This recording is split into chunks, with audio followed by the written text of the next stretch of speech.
A large number of FBI agents broke into the house and arrested the underground gang leader who had started to keep a low profile. He was charged with more than 20 crimes.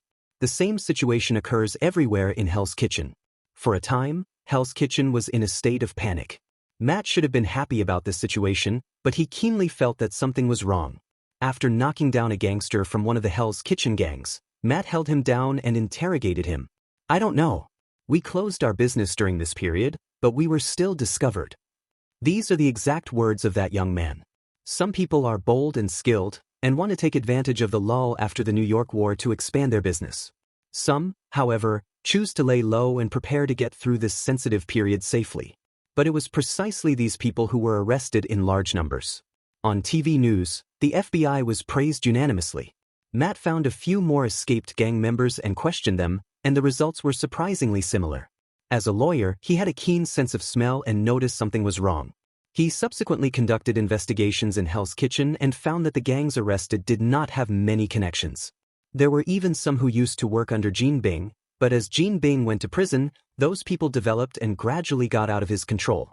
Matt had no idea what was going on, but he could feel that there was an undercurrent surging beneath Hell's Kitchen. But as a lawyer, he doesn't have that much power to ask the FBI for cooperation and help. In desperation, he thought of John. He was the most powerful person he knew. As a rich man, even the district attorney couldn't do anything to John. You want to find out why the FBI started arresting underground forces? In the restaurant, John cut a piece of beef and pierced it with a fork. After staring at the tender and juicy beef for a while, he put it in his mouth and took a bite. After swallowing, he wiped off the sauce stuck to the corner of his mouth and said, "It doesn't hurt to tell you. We are in the same group after all." Matt looked a little strange when he heard what the group said. Wilson Fisk made a deal with the FBI, trading information for some prison power. John raised his eyebrows and said, "He's a popular figure in the FBI now." Matt's face fell.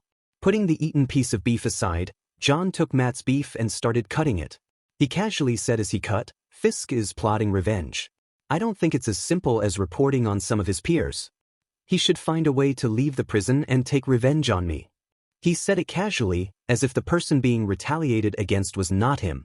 He's not escaping from prison. That would be too stupid. John cut the beef into bite-sized pieces and placed them in front of Matt. He said calmly, "He knows that if he does that, I could kill him at any time. So he must have an identity that can protect himself." Matt fell into deep thought. Identity? A fugitive who escaped from prison deserves to die. Fisk was sure that John would not let him go, so it was not the FBI who asked him to cooperate, but he who asked the FBI to cooperate, because only the FBI can give him that identity. Matt, who had figured it out, was curious. "You didn't stop him?" John simply analyzed calmly and figured out Fisk's thoughts. John, who knew everything in advance, remained indifferent. "This is puzzling." John chuckled. "It's only funny to destroy him after all he's done." Fisk never dreamed that he would get this identity by trying so hard to get it through the rules of the game. But the person he wanted to deal with was watching this struggle outside the rules of the game. The tempting scent of flesh wafted into Matt's nose, but he was in no mood to take action. He was still trying to figure out how to deal with Fisk's attempts to leave the prison. John reminded him that it would get cold if he didn't eat it, although it wasn't that hot to begin with. "I enjoyed a steak in this high-end restaurant with a lot on my mind." Matt said goodbye in a hurry and John came out slowly. Hell's Kitchen. Matt transforms into Daredevil, and he still has to figure out how Fisk gets out. But this night is destined to be uneasy. Matt, who has super hearing, is even more at home at night. He met a blue figure. The night ghost stood on the roof with his arms folded across his chest, looking down at Matt. Matt knew of his existence, and in the past, there would inevitably be some conflicts between them. But he won't do that now.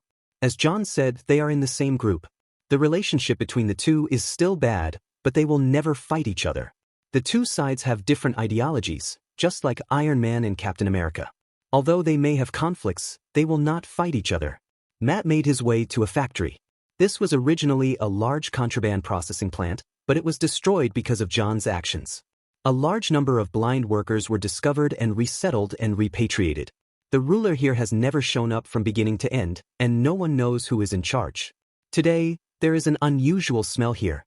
In Matt's ears, he received the sound of conversation coming from this place. "Can you handle it?" "Don't worry, I can handle it." "Are you sure?" "I'm sure." Two men are making a deal. One of them had a buzz cut and was carrying a silver suitcase. When Matt arrived, the two's deal was nearing completion. The man with a crew cut handed the box to the man in the sweatshirt who was sitting restlessly opposite him. "This batch of goods is good," the crew-haired man smiled and chewed gum. "Don't say I don't take care of you." The man in the hoodie had a look of delight on his face, and he held the suitcase tightly in his hands, as if he was afraid someone would snatch it away. The man with the crew cut turned and left, and the man in the hoodie couldn't wait to get up and head in the opposite direction with the box. Matt thought for a moment and decided not to alert the enemy, but to quietly follow the man in the sweatshirt. He doesn't need to use his eyes to track, he only needs to use his ears. The man in the hoodie looked around nervously and entered an apartment. Matt followed closely behind and paused at the door of the apartment. "This place is..." What a coincidence, it was the apartment where he represented the old lady in the lawsuit last time. This place was originally going to be demolished, but it was put on hold due to Fisk's downfall.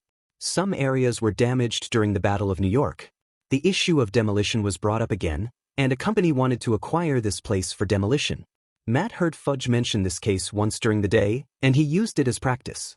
Matt didn't take it seriously at first, but when he saw the man in the hoodie come in, he suddenly felt a little uneasy. Hearing footsteps entering a room in the apartment, Matt looked for a secluded place downstairs to hide. His attention was focused on the man in the hoodie. After returning to the house, the man in the sweatshirt couldn't wait to open the box, revealing the bottle of oral medicine inside. Staring at this thing, there was madness in his eyes.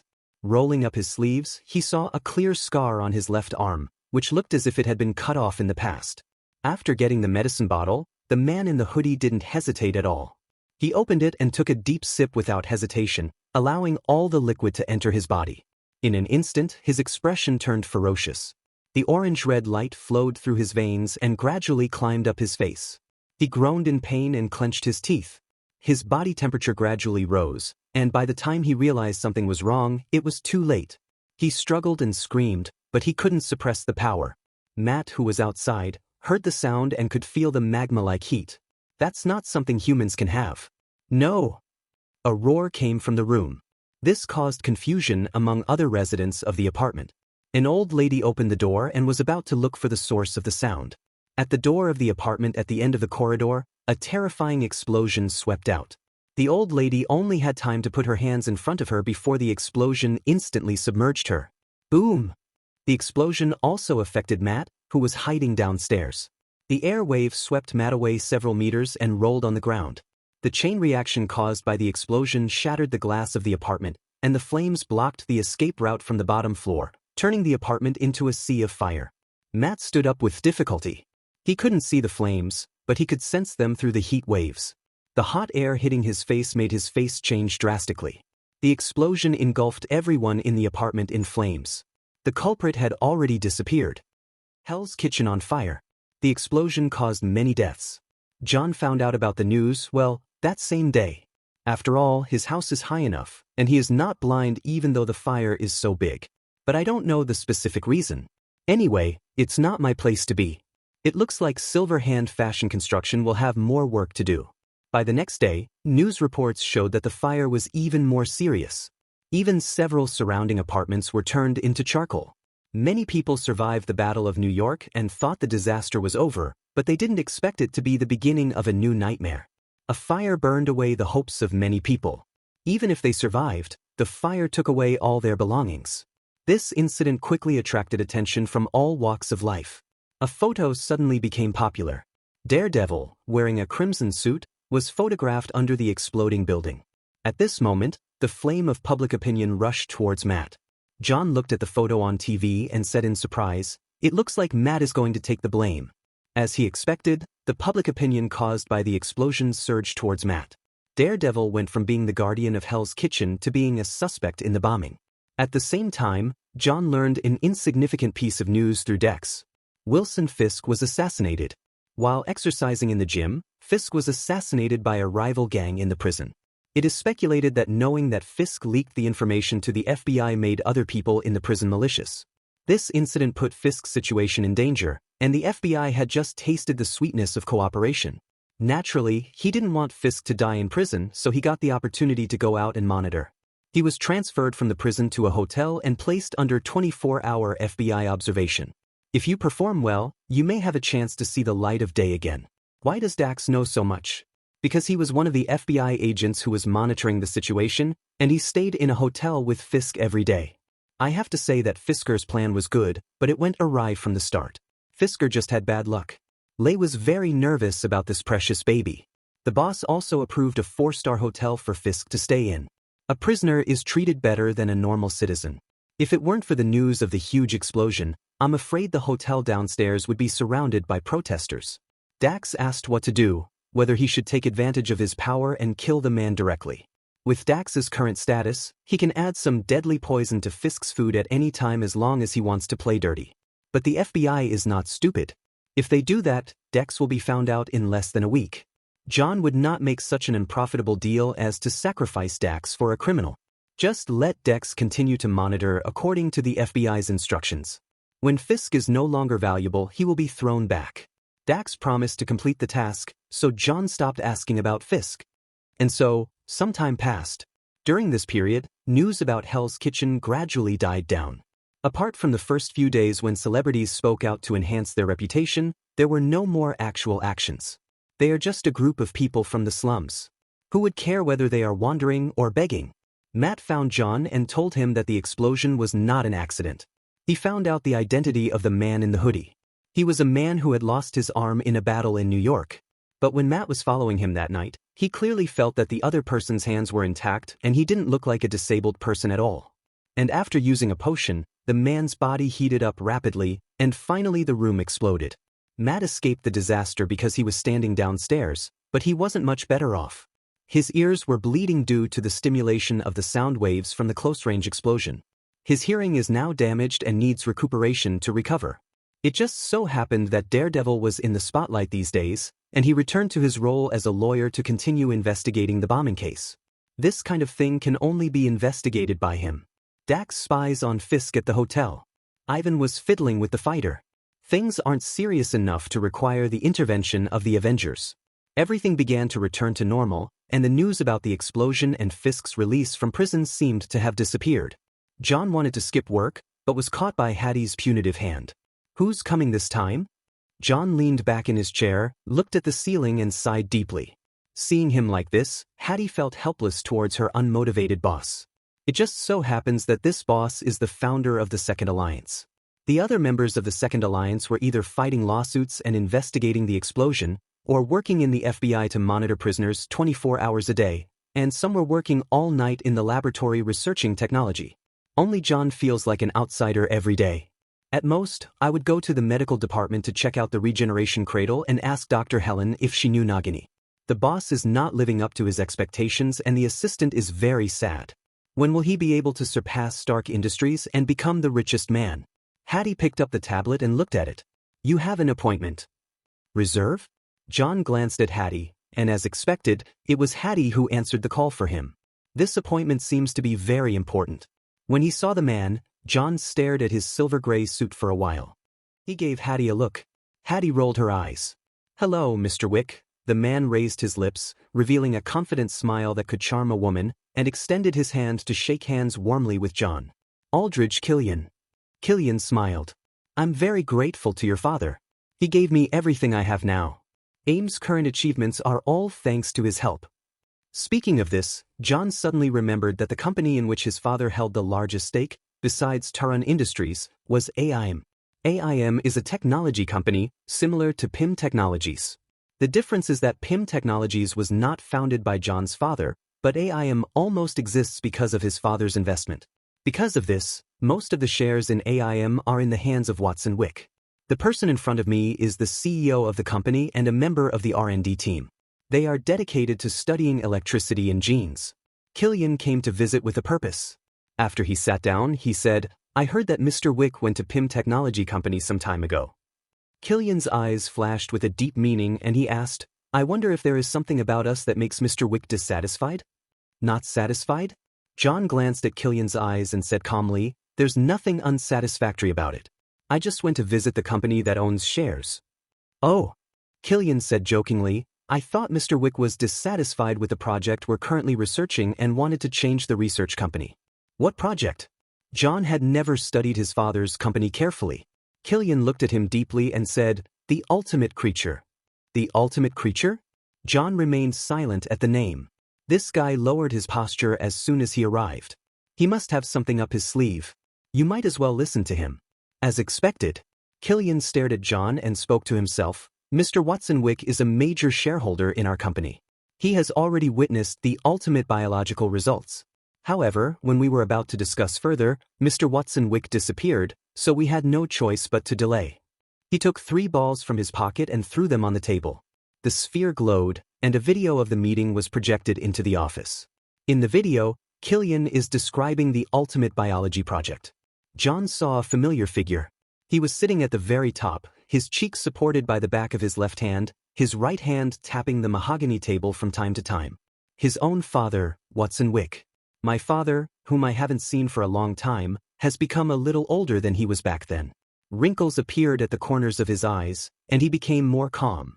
Even without speaking, he exuded the aura of a superior who was intimidating without even getting angry. When John went to Hogwarts at the age of 11, his father was just a small financial manager and a very unreliable person. Over the years, my father has grown from a financial manager to a big boss. Mr. Wick, my team has developed a gadget.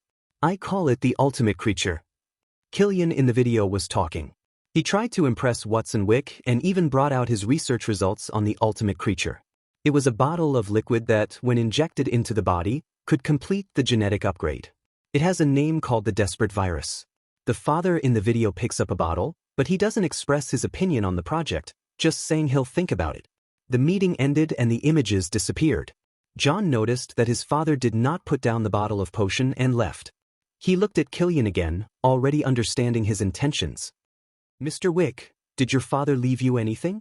Killian smiled and said, like, a bottle of potion? He searches for the bottle of extremis virus that was taken away.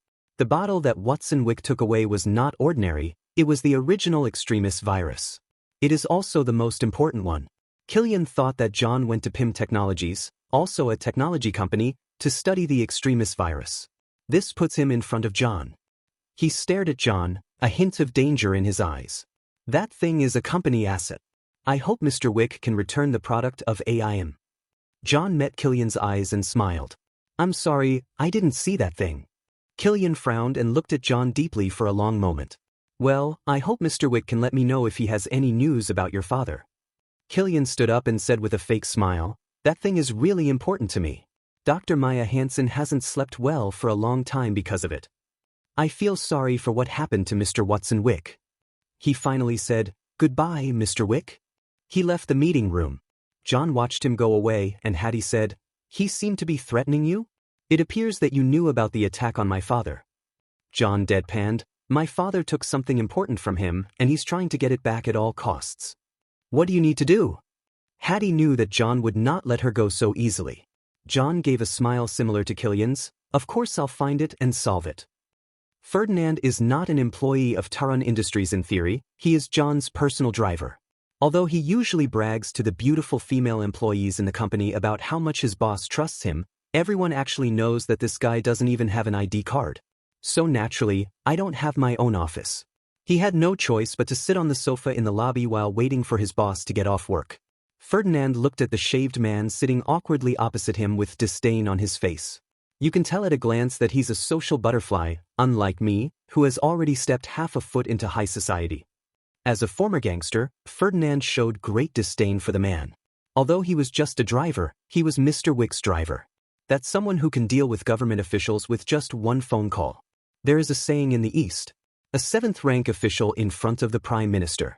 Even if I don't say I'm at the 7th rank, I must be at least at the 8th rank. The other party also noticed Ferdinand, perhaps because his long face, which looked like a donkey's, was too eye-catching. Seeing the disdain in Ferdinand's eyes, the man with a crew cut smiled and flipped through this month's issue of Vanity Fair magazine in his hand. The cover features a pair of twin models with long legs, thin waists and golden waves. The protagonist of this issue is not John, but an Oriental tycoon named Ma who started his business in online shopping. 7 Let's go. Killian left the meeting room without a smile and told the man with the crew cut to leave. Sevon is the name of the man with the crew cut. Before leaving the company, Sevon looked at Ferdinand, and an orange-red light flashed across his face and disappeared. Ferdinand thought he was seeing things. He soon received a call from his boss and hurried to the garage. On the manicured streets of Manhattan, a car drove recklessly, overtaking 5 cars in 10 seconds and finally stopping under an expensive building. John got out of the car and told Ferdinand to wait here. Ferdinand was bored and leaned against the car door, looking around casually. In the distance, Savon watched John walk up the stairs. At Wick's house, John went to his father's study. There was a safe there, and John didn't have the combination, but that didn't matter. He drew his wand and pointed it at the safe. Alabama. The magic power flowed into the safe along the wand, and this most advanced safe with the highest defense level began to open automatically. After more than 10 seconds, the heavy safe door opened. John began to look for it, wondering if he had missed something last time. Watching from within this safe, John raised his wand and used his all-powerful magic. The desperate virus is coming. He waved his wand, and after a few seconds, John stared at the silent safe, then turned back to the room where the noise came from. Knock knock. The voice came from the glory room downstairs.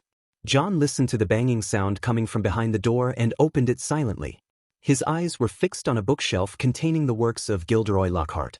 Walking over, he opened the cabinet. A book that had been the best-selling book in the wizarding world for 52 consecutive weeks flew into my hands. John opened it and found a groove on the page inside. In the groove, the bottle of orange liquid reagent broke free and flew into John's hands. Killian probably never imagined that his father would put this thing in a book. It's because the glory room is so unguarded. Anyone would think that this thing would be in a safe, not in a house filled with magic props. Extremis virus? John stared at the thing and remembered that he still had a serum. The name of the desperate virus sounds familiar.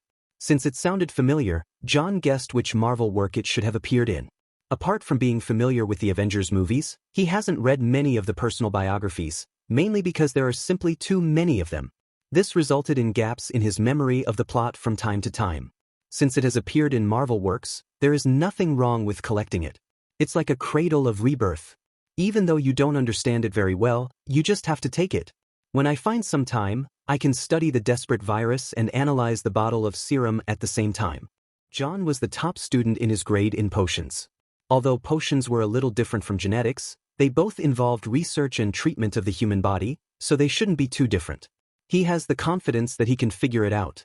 Even if he can't figure it out, he still has a company to research, and at worst, he still has Tony Stark. Compared to Ivan, the physics genius, Tony is a well-rounded hexagonal genius. John got the Extremis virus and was about to put it in his pocket when he stopped. How about a sting operation? He narrowed his eyes. While in the meeting room, John knew Killian's thoughts through legilimency. He also knew some things. There was no need to say much about the importance of the Extremis virus to Killian. More importantly, that person had bad intentions towards his father. He was responsible for the attack on his father. Although it was unsuccessful, the other party's behavior angered John. I just found a box at home and carried it with me. He just swaggered out the door. Savon, who was monitoring John, watched him take the box and get into the car and leave. Savon reported to Killian, John Wick left with a box that contained what is suspected to be the Extremis virus. Killian heard this and asked, did Watson Wick really leave something to his son? He said unkindly, follow him and find a chance to get the things back. Savon said yes and got in another car to follow John. Killian turned to look at the computer. A big face appeared in the computer video. He was wearing a loose white suit that was perfectly stretched by his body. This is Killian's partner, but unfortunately, a few months ago he offended someone and his entire army was wiped out. His partner is called Wilson Fisk. The attack that occurred a year ago was a murder plan that they had collaborated on. Unfortunately, it failed. They have a new opponent, John Wick. Fisk sat under the FBI surveillance camera with no blind spots and grinned. The game has just begun. The FBI who was monitoring him today turned a blind eye to him. These people have already been bribed. It's not just heroes who form alliances, villains do too. Boss, where are we going? Ferdinand saw that he had passed the intersection for the 3rd time, and he finally couldn't help but ask. Although luxury cars are great, you'll get tired of driving them too much. John was interrupted from his thoughts. He glanced at the box that was casually thrown on the seat and said, let's go to Hell's Kitchen. Savon, who was following behind, saw the car change direction. He did not follow it immediately, but took a fork in the road and stopped after driving a distance. John saw the car behind him disappear, and he stretched out his left hand, letting his wand slide down. Tap lightly on the glass. The supersensory spell is activated. He saw Savon get into another car and meet him again at the next intersection. The two cars drove side by side. The road was sparsely populated. In the blue car that Savon was riding in, a short-haired Asian woman was driving and gradually approaching John. Ferdinand honked his horn, rolled down the car window and cursed, "You and your dad sleep that close, bitch?" This suspected road rage behavior made the female driver furious and she swung the steering wheel. Fuck. Ferdinand was frightened and quickly controlled the direction of the car. Cursing, he turned the steering wheel and crashed into the blue car. The car door was deformed and the two cars were flying on the road with sparks and lightning. "Boss, hold on tight, I'm going to kill this piece of trash." Ferdinand braked suddenly and fell behind, then accelerated and hit the back of the blue car with his front end. The blue car was pushed and accelerated, and the female driver inside hit her head on the steering wheel. When she looked up again, there was an orange-red light on her head that repaired the dented part. There was murderous intent in the female driver's eyes. Savon kicked open the car door, stretched out half of his body and gave Ferdinand a wicked smile. Ferdinand sensed something was wrong and Savon jumped out and hit the front of the car. He stretched out his left hand, which was stained with orange light, and punched the glass. There was a crack in the windshield. "Oh!" Ferdinand screamed in fright, but his hands moved quickly. He swerved the steering wheel, trying to throw the man out. But now it was the female driver's turn to fight back, blocking Ferdinand's way and preventing him from overtaking. Savon punched again, melting the roof with his 5 fingers of his right hand and holding it tightly, then punched the windshield with his right hand one after another. Ferdinand glanced at John, who looked calm in the rearview mirror, gritted his teeth, and stepped on the brakes. The force caused by the sudden braking caused Savon to be thrown out and rolled on the ground for more than 10 times. The blue car in front drifted sideways and stopped, and the female driver got out with a fierce look on her face. "Damn it." Ferdinand looked up at the melted roof above his head and saw 4 hot fingers falling down, which scared him so much that he screamed. Her fingers landed on his crotch, causing him to scramble and slap it. Finally, he slapped away the 4 fingers, and the fingers on the co-pilot seat ignited into flames. John reached out and pressed his hand on the passenger seat. A layer of frost formed on the burned seat. The 4 severed fingers turned into popsicles. Ferdinand was stunned to see Savon stand up and pat his clothes as if nothing had happened. The shrunken head and broken fingers grew back like flowing magma. "What kind of monster is that?" Ferdinand's mouth opened so wide that he even forgot about the big holes burned in his pants. Savon turned his head and walked towards the car, and the female driver also grinned. They are like a big bad wolf with bad intentions walking towards the little white sheep. Ferdinand's thick lips trembled. "What should we do, boss? He's just a driver, not a superhero. Where is Iron Man? Where is Captain America? There are aliens here." Ferdinand was in tears. John seemed to remain calm. He slapped Ferdinand on the shiny head. It was like a basin of clean water poured over him, bringing him out of his panic. "What are you?" "Me." Ferdinand hesitated. "Driver. Just drive and hit it," John said in a light tone. When Ferdinand heard this, he subconsciously said, "Murder is against the law." John said in surprise, "You've pulled out a knife in public before, are you still afraid of breaking the law? Where is your previous behavior? You have to stand up straight." Ferdinand wanted to retort that he just wanted to scare the ignorant boy, and who would dare to stab him? He was wrong. John was the one who did the stabbing. If you don't kill him, you might be killed by him. John leaned back in his chair with his right hand on the silver suitcase. He could clearly see the greed of the 2 people who appeared for the box in his hand. "Bump into it." His voice left no room for doubt, and Ferdinand gritted his teeth. The accelerator was pressed to the bottom, and the tires left friction marks on the ground. This car is still very good.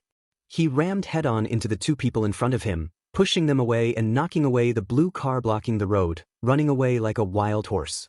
Both the female driver and Savon were glowing orange. Ferdinand discovered with horror that the front of the car had begun to melt. The high temperature affects the car. Thick smoke directly blocked the view. Ferdinand was unable to avoid the fire and crashed headfirst into the fire hydrant. The water sprayed into the sky. The airbag popped out and hit Ferdinand directly in the face, breaking his nose and causing him to faint. The 2 people who were the instigators fell into the water, and steam came out of their bodies before they stood up again. John took a look and found that this man was really tough. He opened the car door and got out. Glanced around. Ferdinand was still competent. Even after fainting, he did not forget to send himself to Hell's Kitchen. It was getting dark. Due to the explosion some time ago, residents of Hell's Kitchen are afraid to go home too late. So there are not many people on this street. John casually picked up the silver suitcase. "Are you looking for this?" Sevon said. "Hand it over." John threw the box over and asked, "And then?" Sevon didn't consider that John would give it so straightforwardly. The female driver was also a little confused. She had never met someone who would do whatever she told him to do. For a moment, the atmosphere was quiet. John sighed. "You wanted this thing but didn't tell me. Now the car is broken and people are injured." Sevon, was it my fault? The female driver had gone from dazed to bewildered. She looked at Sevon with a questioning look, asking if he wanted to kill John. They hadn't considered leaving anyone alive in the first place, but wasn't it a bit unfair for John to cooperate so well? "You are really smart, Mr. Wick." Sevon picked up the box, took out the chewing gum from his pocket and put it in his mouth. "But I'm sorry, we can't let you go back." "I understand." John nodded in agreement. "Murder and silencing witnesses are all traditional skills of yours. I'm curious, you are so skilled at this, have you done this before?" John asked. Sevon grinned. "We are all soldiers. This is just commonplace for us."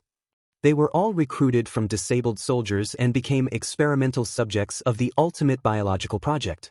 Those who can't hold on will become a human bomb. Those who can survive will become people with super self-healing abilities. "This experiment is not perfect," Sevon said, looking at the female driver's healing arm. The collision just now caused the female driver's hand to be broken. The female driver's breathing became rapid and a red light covered a large area of her skin. There was pain in his expression. "The ultimate organism, this is our goal." Sevon said, "Your father took the original extremis virus, which is the only hope of completing the ultimate organism." "I see," John nodded. "Is this why you teamed up with the 10 Rings to hunt down my father?" Sevon didn't realize anything was wrong and said, "Your father has touched the interests of too many people. He shouldn't be in this world." "That's a good answer," John said with a smile. "It allows me to act without any burden." Sevon just thought it was ridiculous. He spread his hands and walked towards John. "Neither bullets nor bombs can stop us." Sevon walked up to John and stopped, saying word by word, "I will dig out your heart." "That's a very good suggestion." John reached out his hand, placed it on Savin's heart, and smiled. "Is that so?" Sevon didn't care and let John keep his hand there. But the next second, his expression changed. The hand was penetrating the skin bit by bit. Sevon immediately reached out and grabbed the hand. His palms emitted a high temperature that burned John's sleeves. But the golden dragon scales under his sleeves completely ignored the high temperature that was enough to melt steel. John tilted his head and smiled. "You shouldn't use fire to burn the scales of a fire dragon." His hand still slowly entered Savin's heart. Sevon started to panic. He raised his fist and punched John. When it was about to touch his cheek, it hit a wall of air, and his arm bones shattered and drooped down. The shadow of the iron armor curse flashed by. John's eyes turned into vertical pupils and his voice was filled with laughter. "Even if I dig out your heart, I won't die, right? The ultimate creature?" John's fingers touched the beating heart. "I am the immortal who stands above millions of people." Sizzle. Have you ever heard the sound of a heart breaking? It doesn't explode like a balloon, but more like a water pipe with a hole punctured. Blood sizzled out and began to slide down from the palm of his hand.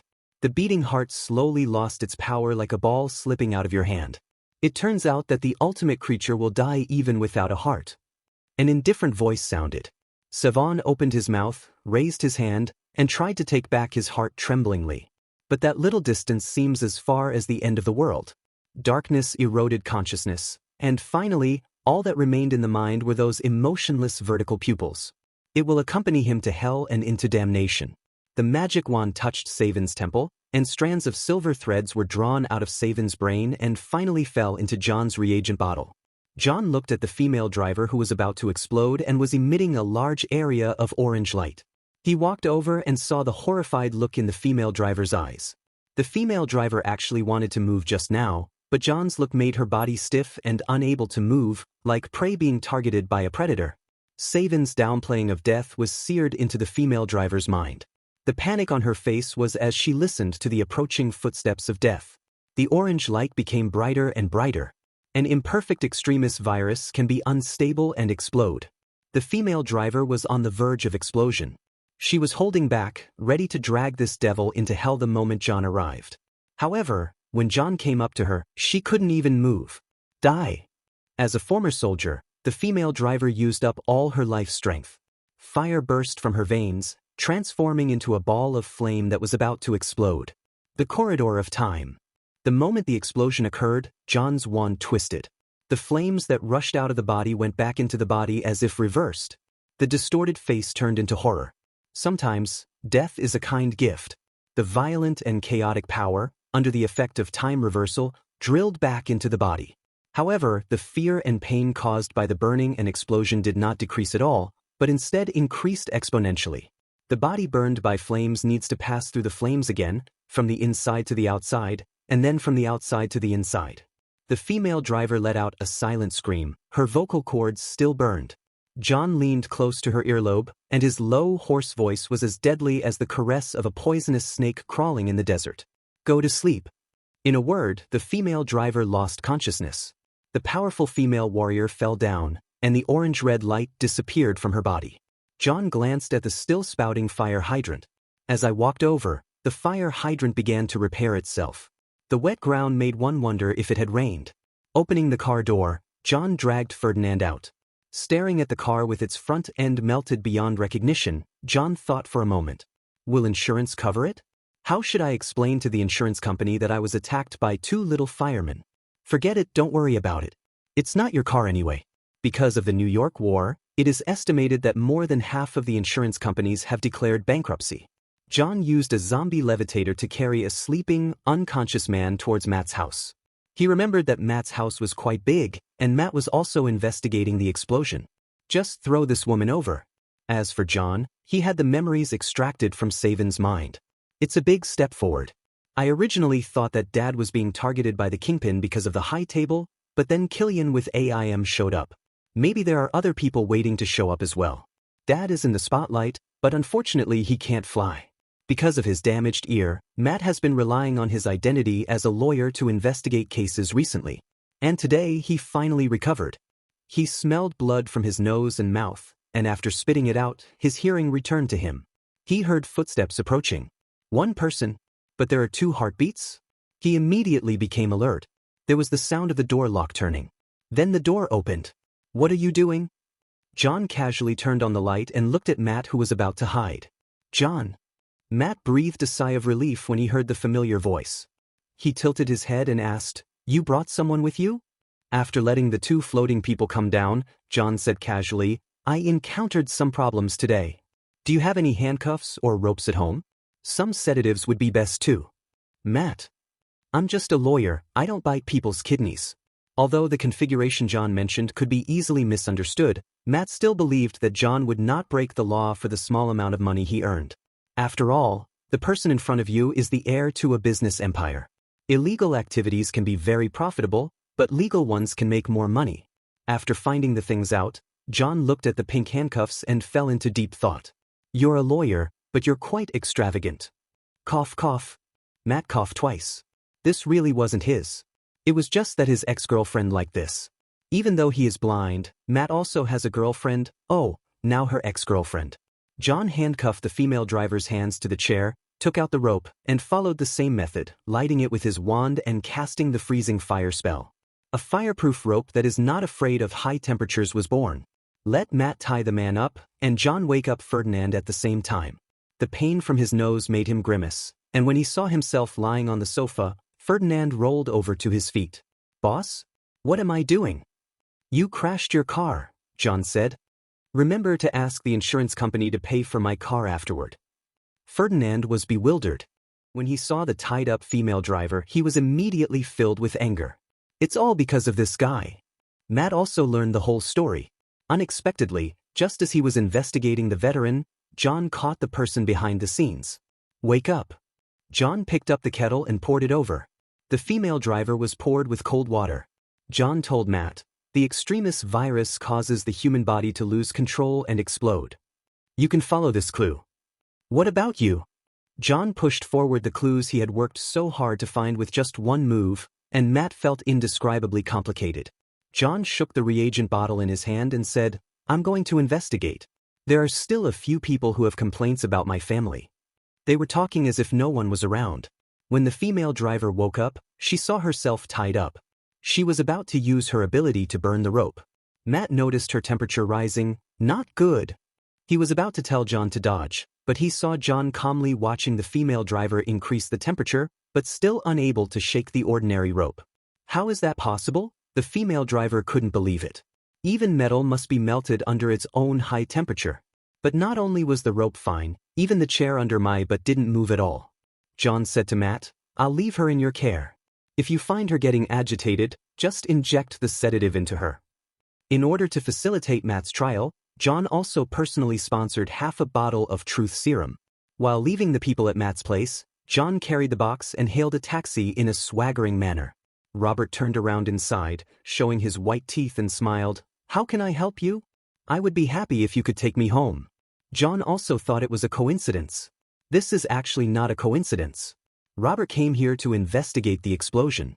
To do this, he mobilized some forces. Find an old friend from the CIA to help with the investigation. Ferdinand held an ice pack to his nose.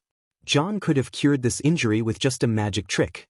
But Ferdinand wants to keep it, saying it's a medal for his first time hitting a supervillain with his car. It is also a sign of doing one's best for one's boss. "That lawyer is pretty good," Robert said as he dropped John off at his destination. "He has a strong sense of justice." John smiled when he heard that. He'd be very happy if the redresser praised the vigilante of the night. Robert smiled and said, "If you have any questions, come to me and I will help." "Same words for you," John said, raising an eyebrow. "Are you in trouble lately?" "Just a few little things," Robert said with a shrug. "I won't be polite with you." A former Black Ops Commando instructor, he is now a dead man. Logically, he shouldn't trust anyone. But when facing John, a person he met by chance, he felt an indescribable trust. Perhaps it's because they have similar interests, or perhaps it's because they respect each other and treat each other equally. The two people who have known each other for less than a year are like old friends who have known each other for decades. "By the way, there's a formidable figure coming to Hell's Kitchen," Robert reminded John as they were about to leave. "I don't know him, but I can tell from his style that he's a lone wolf.